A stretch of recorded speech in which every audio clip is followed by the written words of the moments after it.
I didn't want to be as bad as them. I wanted to be the worst. To stoop so low I could call rock bottom my home. I became such when the world had gotten the best of me.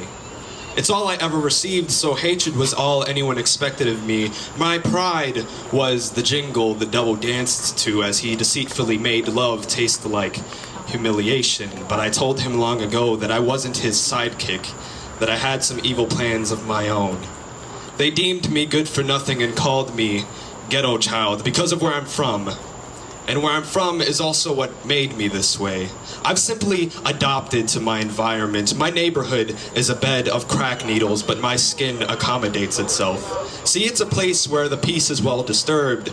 All you can hear is murder, drugs, and sex, but it's mainstream rap music to my ears. I can never truly escape reality within my headphones. They only further familiarize me with this comfy awkwardness. A place where the where is in the middle of nowhere, so you must be in the heart of absence, absent fathers, malpractice of abstinence, absent-minded children with school attendance records of being repetitively absent, a place where sunlight might reach, but there has always been an absence of enlightenment and a presence of darkness. Thus, the residents perform crimes in broad daylight as if their bright ideas and mugshots are paparazzi for the entrepreneur. A place where dead presidents are to die for, but more commonly have been killed for. And common sense isn't common when we praise simpleton rappers as if they're survivors of the hood, but not one of you can name one that escaped the ghetto to bring back help. This community is every man for himself, and these music artists have left the ghetto children for dead presidents. A place in the city where the life expectancy suddenly drops. A place in the city where the life expectancy suddenly drops and sags, and it becomes a fashion statement. A place where the consequence is always a sentencing, but the lecture these sentences should be forming is never heard. A place where kids have traded their chastity belts in for illuminated welcome signs. Where kids don't receive enough at home, so they seek the officer's attention.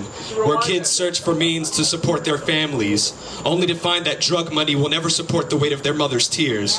A place where my brother got lost to the streets. A place where my mother spent day and night searching for him. A place where you could hear me crying and screaming, I just want my brother back.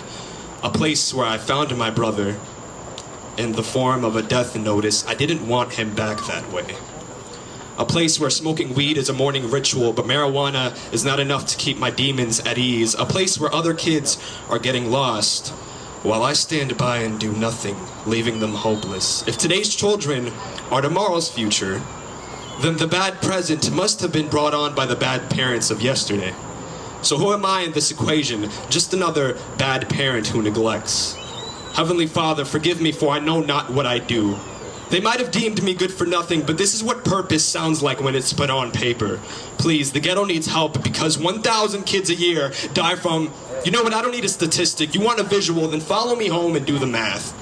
Don't worry, ghetto child. These thugs may be posted up selling greenery, but I know a guy upstairs who used to run these streets back in the day when they were green pastures.